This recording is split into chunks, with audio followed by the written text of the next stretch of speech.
Uma Thomas എം.എൽ.എയുടെ അപകടത്തോടെ വീണ്ടും ചർച്ചകളിൽ നിറഞ്ഞിരിക്കുകയാണ് കല്ലൂർ ജവഹർലാൽ നെഹ്റു സ്റ്റേഡിയം. കേരള ബ്ലാസ്റ്റേഴ്സിൻ്റെ പ്ലേ ഗ്രൗണ്ട് കൂടിയാണിവിടം. ബ്ലാസ്റ്റേഴ്സിൻ്റെ കളി തുടങ്ങിയ കാലം മുതൽ സ്റ്റേഡിയത്തെക്കുറിച്ച് ആശങ്കകൾ ഉയരാൻ തുടങ്ങിയതാണ്. കഴിഞ്ഞ മെയ് മാസത്തിൽ സ്റ്റേഡിയത്തിലെ സുരക്ഷാ വീഴ്ച ചൂണ്ടിക്കാട്ടി കേരള ബ്ലാസ്റ്റേഴ്സിന് പ്രീമിയർ 1 ലൈസൻസ് നിശ്ചയിച്ച സംഭവം വരെ ഉണ്ടായി. കാണികൾക്കും കളിക്കാർക്കും സുരക്ഷ ഒരുക്കുന്നതിൽ വൻ പരാജയമാകുന്ന തരത്തിലാണ് സ്റ്റേഡിയത്തിൻ്റെ നിർമ്മാണമെന്നാണ് ആദ്യ വിഷയം. കഴിഞ്ഞ വർഷം കളിക്കിടെ ആരാധകർ ആവേശനൃത്തം ചവിട്ടിയപ്പോൾ സ്റ്റേഡിയത്തിലെ കോൺക്രീറ്റ് പാളികൾ കാണികളുടെ ഇടയിലേക്ക് പൊളിഞ്ഞു വീണിരുന്നു. കൊച്ചിയുടെ കേന്ദ്രസ്ഥാനത്ത് സ്ഥിതി ചെയ്യുന്ന സ്റ്റേഡിയം ആയതുകൊണ്ട് തന്നെ കൃത്യമായ പാർക്കിംഗ് സൗകര്യങ്ങളില്ലെന്ന ബുദ്ധിമുട്ടുണ്ട്.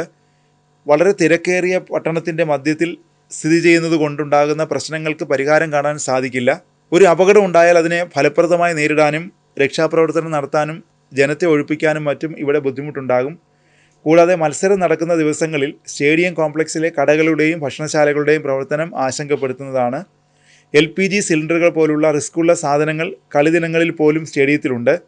കളി നടക്കുന്ന ദിവസങ്ങളിൽ അത്തരം കടകൾ അടച്ചിടുകയും ഒപ്പം അപകടകാരികളായ വസ്തുക്കൾ സുരക്ഷിത സ്ഥാനത്തേക്ക് മാറ്റുകയും വേണം. ബംഗളൂരു അടക്കമുള്ള ഇടങ്ങളിൽ ജനസാന്ദ്രത ഏറിയ ഇടങ്ങളിൽ തന്നെയാണ് സ്റ്റേഡിയങ്ങളുള്ളത്. അവയ്ക്ക് ചുറ്റും കടകളുണ്ട്. എന്നാൽ റെസ്റ്റോറൻറ്റ് പോലെ അപകടകാരികളായ വസ്തുക്കളുമായി പ്രവർത്തിക്കുന്ന ഷോപ്പുകളില്ല. എന്നാൽ കല്ലൂരിലേക്ക് നോക്കിയാൽ 90% ഷോപ്പുകളും പാചകവാതക സിലിണ്ടറുകൾ ഉപയോഗിക്കുന്നവയാണ്. അത്തരത്തിൽ 50-ലധികം ചെറുതും വലുതുമായ ഹോട്ടലുകൾ സ്റ്റേഡിയത്തിന് ചുറ്റുമുണ്ട്.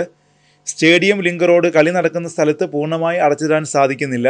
കാണികളും കളിക്കാരും ഒരേ ഗേറ്റിലൂടെയാണ് പ്രവേശിക്കുന്നതും തിരിച്ചിറങ്ങുന്നതും. സുരക്ഷിതമല്ലാത്ത ഈ രീതിയെ നേരത്തെ തന്നെ AIFF വിമർശിച്ചിരുന്നു. അടച്ചിടാൻ പറ്റാത്തതിന് കാരണം ഈ റോഡ് റീഗൽ എന്ന റെസിഡൻഷ്യൽ അപ്പാർട്ട്മെൻറ്റിലേക്ക് അടക്കമുള്ള പാതയാണ് എന്നതാണ്. അതിനാൽ ടിക്കറ്റ് എടുക്കുന്നവർക്കും കളിക്കാർക്കും മാത്രമായി റോഡ് തുറന്നു കൊടുക്കുക എന്നത് ഇപ്പോൾ സാധിക്കുന്നില്ല. സ്റ്റേഡിയത്തിനകത്ത് കളിക്കാർക്കും ആരാധകർക്കും വെവ്വേറെ എൻട്രിയാണ്. എന്നാൽ അതുമാത്രം പോരാ, സ്റ്റേഡിയം ഗേറ്റിൽ ഇത്തരം സൗകര്യം ഒരുക്കേണ്ടതുണ്ട്. മാനദണ്ഡം അതാണ്.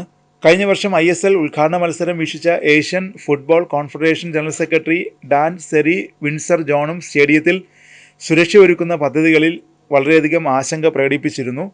ഒരു വർഷം മുമ്പ് ഇന്തോനേഷ്യയിലെ സ്റ്റേഡിയത്തിൽ നടന്ന അപകടം ഓർമ്മിപ്പിച്ചുകൊണ്ടായിരുന്നു അദ്ദേഹത്തിൻ്റെ റിപ്പോർട്ട് പോലും. എന്നാൽ ഇതെല്ലാം അവഗണിച്ചുകൊണ്ടാണ് ഇതുവരെ സ്റ്റേഡിയത്തിൽ പരിപാടികളും കളികളും നടന്നിരുന്നത്.